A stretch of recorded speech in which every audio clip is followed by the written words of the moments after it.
ಅಸ್ಥಿಪಂಜರ ಇವತ್ತಿನ ಮಟ್ಟಿಗೆ ಫ್ಲಾಪ್ ಆಗಿದೆ. ಹಾಗಾದ್ರೆ 13ನೇ ಪಾಯಿಂಟ್ ಅನ್ನ ನಾಳೆ ಆಗಿತ್ತಾರಾ? ನಾಳೆ ಏನಾದ್ರೂ ಸಿಗತ್ತಾ? ಕಾದು ನೋಡೋಣ. ನೋಡಿ, ಆ ವ್ಯಕ್ತಿಯನ್ನ ಕರ್ಕೊಂಡು ಹೊರಡ್ತಾ ಇದ್ದಾರೆ. ಲೈವ್ ವಿಜುವಲ್ಸ್ ನೀವು ನೋಡ್ತಾ ಇರೋದು ಈ ಕ್ಷಣದ ದೃಶ್ಯಗಳು. ಧರ್ಮಸ್ಥಳದಿಂದ ಬೆಳಗ್ಗೆನಿಂದ ಇಷ್ಟೊತ್ತು ತನಕ ಮಳೆ ಸುರಿತಾ ಇದ್ರು ಬಿಡದೆ ಹತ್ತಿದ್ದಾರೆ. ಅಷ್ಟೊಂದು ಜನ ಸಿಬ್ಬಂದಿ ವರ್ಗ, ಉಪಕರಣ, ಸಲಕರಣೆಗಳು ಎಲ್ಲ ತಗೊಂಡೋಗಿ ಆಗುದು. ಇಷ್ಟೊತ್ತು ತನಕ ಆಗಿದ್ರು ಕೂಡ ಏನೂ ಸಿಕ್ಕಿಲ್ಲ ಅಂತ ಹೇಳಲಾಗ್ತಾ ಇದೆ. ಪದ್ಮಲತಾ ಮನೆಯ ಹತ್ತಿರ ಕರ್ಕೊಂಡೋಗಿ ಅಗಸಿರ್ತಕ್ಕಂಥದ್ದು, ಆತ ತೋರಿಸಿದ ಜಾಗಗಳಲ್ಲೆಲ್ಲ ಆಗದಿದ್ದಾರೆ. ಸಾಕಷ್ಟು ವ್ಯಾಪ್ತಿ, ಸಾಕಷ್ಟು ಆಳ, ಆದ್ರೆ ಏನು ಸಿಕ್ಕಿಲ್ಲ. ಇನ್ನು ಎಷ್ಟು ಪಾಯಿಂಟ್ಗಳಲ್ಲಿ ಆಗಿತಾ ಹೋಗ್ತಾರೆ.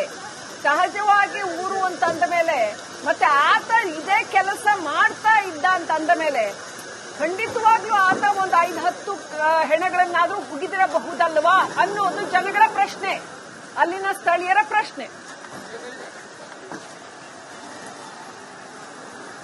ಧರ್ಮಸ್ಥಳದ ಬೋಳಿಯಾರ್ನಿಂದ ಬರ್ತಾ ಇರತಕ್ಕಂತ ನೇರ ಪ್ರಸಾರದ ದೃಶ್ಯಗಳನ್ನ ನೋಡ್ತಾ ಇದ್ದೀರಾ, ಲೈವ್ ವಿಜುವಲ್ಸ್. ಇನ್ನಷ್ಟು ಅಪ್ಡೇಟ್ ಪಡ್ಕೊಂಡು ನಮ್ಮ ಪ್ರತಿನಿಧಿ ಮಾರುತಿ ಲೈವ್ ಕನೆಕ್ಟ್ ಆಗಿದ್ದಾರೆ. ಮಾರುತಿ, ಹಾಗಾದ್ರೆ ಏನ್ ನಡೀತಾ ಇದೆ? ಯಾಕಂತಂದ್ರೆ 13ನೇ ಪಾಯಿಂಟ್ ವರೆಗೂ ಆಯ್ತು.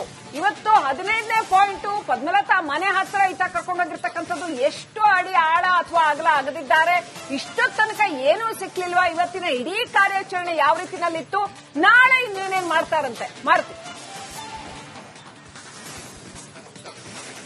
ಲಕ್ಷ್ಮಿ, ಧರ್ಮಸ್ಥಳದ ತಲೆಬುರುಡೆ ಪ್ರಕರಣ ಬುರುಡೆ ಆಗೋಯ್ತಾ ಅನ್ನೋ ಒಂದಿಷ್ಟು ಚರ್ಚೆಗಳು ಧರ್ಮಸ್ಥಳ ಸದ್ಯ ನಡೀತಾ ಇರುವಂತದ್ದು.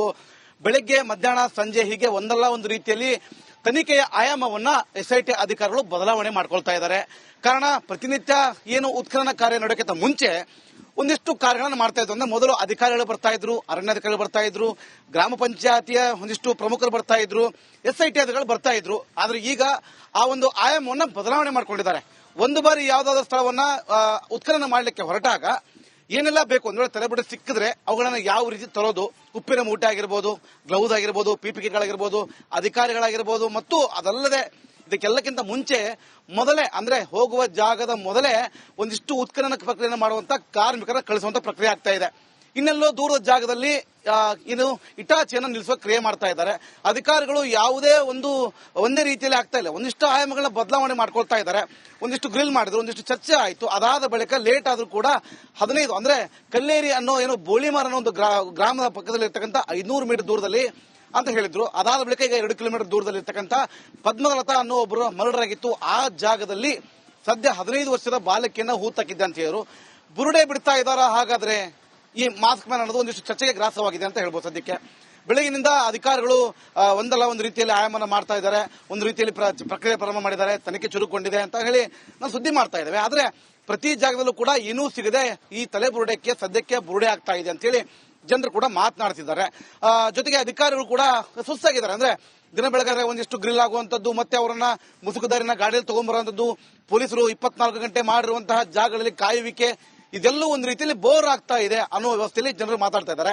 15ರಲ್ಲಿ ಒಂದಿಷ್ಟು ಕಳೆಬರ ಸಿಗುತ್ತೆ, ನಾನು 15 ವರ್ಷದ ಬಾಲಕಿಯನ್ನು ಹೂತಾಕಿದ್ದೆ, ಅವಳು ನಿರಾಧಾರವಾಗಿ ಇದ್ಲು, ಆ ಬಟ್ಟೆ ಇತ್ತು, ಬ್ಯಾಗ್ ಇತ್ತು, ಅದನ್ನೆಲ್ಲವನ್ನು ಹಾಕಿದ್ದೆ ಅನ್ನೋ ಒಂದಿಷ್ಟು ವಿಚಾರಗಳನ್ನ ಎಸ್ಐಟಿ ಮುಂದೆ ಏನು ಮುಸುಕುದಾರಿ ಹೇಳಿದ್ದ ಅದೆಲ್ಲವೂ ಇದೀಗ ಟುಸ್ ಆಗಿದೆ. ಅಧಿಕಾರಿಗಳು ಸದ್ಯ ವಾಪಸ್ ಆಗಿದ್ದಾರೆ.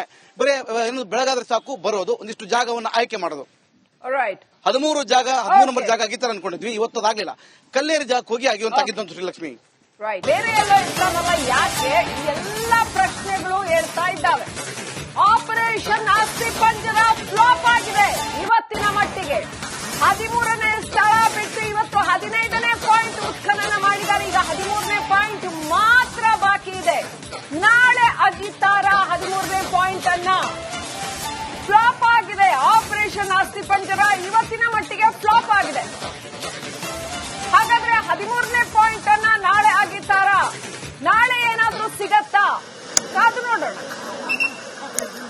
ನೋಡಿ, ಆ ವ್ಯಕ್ತಿಯನ್ನ ಕರ್ಕೊಂಡು ಹೊರಡ್ತಾ ಇದ್ದಾರೆ. ಲೈವ್ ವಿಜುವಲ್ಸ್ ನೀವು ನೋಡ್ತಾ ಇರೋದು ಈ ಕ್ಷಣದ ದೃಶ್ಯಗಳು. ಧರ್ಮಸ್ಥಳದಿಂದ ಬೆಳಗ್ಗೆನಿಂದ ಇಷ್ಟೊತ್ತು ತನಕ ಮಳೆ ಸುರಿತಾ ಇದ್ರು ಬಿಡದೆ ಹತ್ತಿದ್ದಾರೆ. ಅಷ್ಟೊಂದು ಜನ ಸಿಬ್ಬಂದಿ ವರ್ಗ, ಉಪಕರಣ, ಸಲಕರಣೆಗಳು ಎಲ್ಲ ತಗೊಂಡೋಗಿ ಆಗುದು. ಇಷ್ಟೊತ್ತು ತನಕ ಆಗಿದ್ರು ಕೂಡ ಏನೂ ಸಿಕ್ಕಿಲ್ಲ ಅಂತ ಹೇಳಲಾಗ್ತಾ ಇದೆ. ಪದ್ಮಲತಾ ಮನೆಯ ಹತ್ತಿರ ಕರ್ಕೊಂಡೋಗಿ ಅಗಸಿರ್ತಕ್ಕಂಥದ್ದು, ಆತ ತೋರಿಸಿದ ಜಾಗಗಳಲ್ಲೆಲ್ಲ ಅಗದಿದ್ದಾರೆ. ಸಾಕಷ್ಟು ವ್ಯಾಪ್ತಿ, ಸಾಕಷ್ಟು ಆಳ, ಆದ್ರೆ ಏನು ಸಿಕ್ಕಿಲ್ಲ. ಇನ್ನು ಎಷ್ಟು ಪಾಯಿಂಟ್ಗಳಲ್ಲಿ ಅಗಿತಾ ಹೋಗ್ತಾರೆ. ಸಹಜವಾಗಿ ಊರು ಅಂತಂದ ಮೇಲೆ, ಮತ್ತೆ ಆತ ಇದೇ ಕೆಲಸ ಮಾಡ್ತಾ ಇದ್ದ ಅಂತಂದ ಮೇಲೆ ಖಂಡಿತವಾಗ್ಲೂ ಆತ ಒಂದು 5-10 ಹೆಣಗಳನ್ನಾದ್ರೂ ಹುಗಿದಿರಬಹುದಲ್ವಾ ಅನ್ನೋದು ಜನಗಳ ಪ್ರಶ್ನೆ, ಅಲ್ಲಿನ ಸ್ಥಳೀಯರ ಪ್ರಶ್ನೆ. ಧರ್ಮಸ್ಥಳದ ಬೋಳಿಯಾರ್ನಿಂದ ಬರ್ತಾ ಇರತಕ್ಕಂತ ನೇರ ಪ್ರಸಾರದ ದೃಶ್ಯಗಳನ್ನ ನೋಡ್ತಾ ಇದ್ದೀರಾ, ಲೈವ್ ವಿಜುವಲ್ಸ್. ಇನ್ನಷ್ಟು ಅಪ್ಡೇಟ್ ಪಡ್ಕೊಂಡು ನಮ್ಮ ಪ್ರತಿನಿಧಿ ಮಾರುತಿ ಲೈವ್ ಕನೆಕ್ಟ್ ಆಗಿದ್ದಾರೆ. ಮಾರುತಿ, ಹಾಗಾದ್ರೆ ಏನ್ ನಡೀತಾ ಇದೆ? ಯಾಕಂತಂದ್ರೆ 13ನೇ ಪಾಯಿಂಟ್ ವರೆಗೂ ಆಯ್ತು. ಇವತ್ತು 15ನೇ ಪಾಯಿಂಟ್ ಪದ್ಮಲತಾ ಮನೆ ಹತ್ರ ಈತ ಕರ್ಕೊಂಡೋಗಿರ್ತಕ್ಕಂಥದ್ದು. ಎಷ್ಟು ಅಡಿ ಆಳ ಅಥವಾ ಅಗಲ ಅಗದಿದ್ದಾರೆ? ಇಷ್ಟೊತ್ತು ತನಕ ಏನೂ ಸಿಕ್ಲಿಲ್ವಾ? ಇವತ್ತಿನ ಇಡೀ ಕಾರ್ಯಾಚರಣೆ ಯಾವ ರೀತಿನಲ್ಲಿತ್ತು? ನಾಳೆ ಇನ್ನೇನೇನ್ ಮಾಡ್ತಾರಂತೆ ಮಾರುತಿ? ಲಕ್ಷ್ಮಿ, ಧರ್ಮಸ್ಥಳದ ತಲೆಬುರುಡೆ ಪ್ರಕರಣ ಬುರುಡೆ ಆಗೋಯ್ತಾ ಅನ್ನೋ ಒಂದಿಷ್ಟು ಚರ್ಚೆಗಳು ಧರ್ಮಸ್ಥಳ ಸದ್ಯ ನಡೀತಾ ಇರುವಂತದ್ದು. ಬೆಳಗ್ಗೆ, ಮಧ್ಯಾಹ್ನ, ಸಂಜೆ ಹೀಗೆ ಒಂದಲ್ಲ ಒಂದು ರೀತಿಯಲ್ಲಿ ತನಿಖೆಯ ಆಯಾಮವನ್ನ ಎಸ್ಐಟಿ ಅಧಿಕಾರಿಗಳು ಬದಲಾವಣೆ ಮಾಡ್ಕೊಳ್ತಾ ಇದ್ದಾರೆ.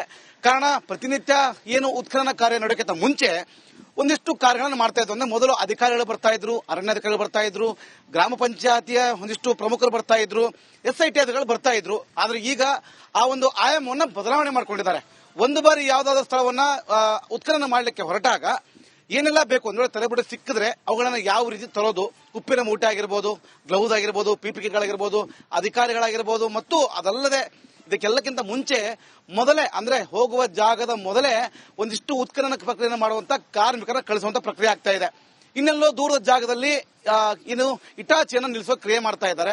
ಅಧಿಕಾರಿಗಳು ಯಾವುದೇ ಒಂದೇ ರೀತಿಯಲ್ಲಿ ಆಗ್ತಾ ಇಲ್ಲ, ಒಂದಿಷ್ಟು ಆಯಾಮಗಳನ್ನ ಬದಲಾವಣೆ ಮಾಡ್ಕೊಳ್ತಾ ಇದ್ದಾರೆ.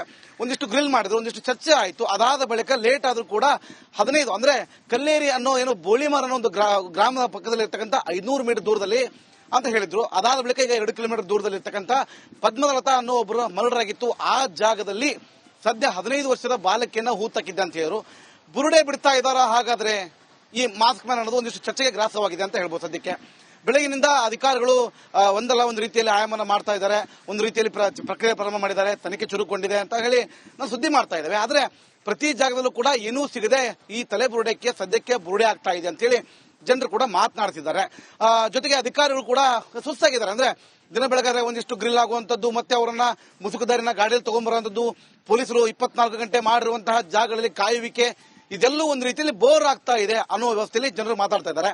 15ರಲ್ಲಿ ಒಂದಿಷ್ಟು ಕಳೆಬರ ಸಿಗುತ್ತೆ, ನಾನು 15 ವರ್ಷದ ಬಾಲಕಿಯನ್ನು ಹೂತಾಕಿದ್ದೆ, ಅವಳು ನಿರಾಧಾರವಾಗಿ ಇದ್ಲು, ಆ ಬಟ್ಟೆ ಇತ್ತು, ಬ್ಯಾಗ್ ಇತ್ತು, ಅದನ್ನೆಲ್ಲವನ್ನು ಹಾಕಿದ್ದೆ ಅನ್ನೋ ಒಂದಿಷ್ಟು ವಿಚಾರಗಳನ್ನ ಎಸ್ಐಟಿ ಮುಂದೆ ಏನು ಮುಸುಕುದಾರಿ ಹೇಳಿದ್ದ ಅದೆಲ್ಲವೂ ಇದೀಗ ಟುಸ್ ಆಗಿದೆ. ಅಧಿಕಾರಿಗಳು ಸದ್ಯ ವಾಪಸ್ ಆಗಿದ್ದಾರೆ. ಬರೀ ಏನು ಬೆಳಗಾದ್ರೆ ಸಾಕು ಬರೋದು, ಒಂದಿಷ್ಟು ಜಾಗವನ್ನು ಆಯ್ಕೆ ಮಾಡೋದು. 13 ನಂಬರ್ ಜಾಗ ಆಗಿತ್ತಾರೆ ಅನ್ಕೊಂಡಿದ್ವಿ, ಇವತ್ತು ಅದಾಗ್ಲಿಲ್ಲ. ಕಲ್ಲೇರಿ ಜಾಗಕ್ಕೆ ಹೋಗಿ ಆಗಿರುವಂತಾಗಿದ್ದು ಶ್ರೀಲಕ್ಷ್ಮಿ.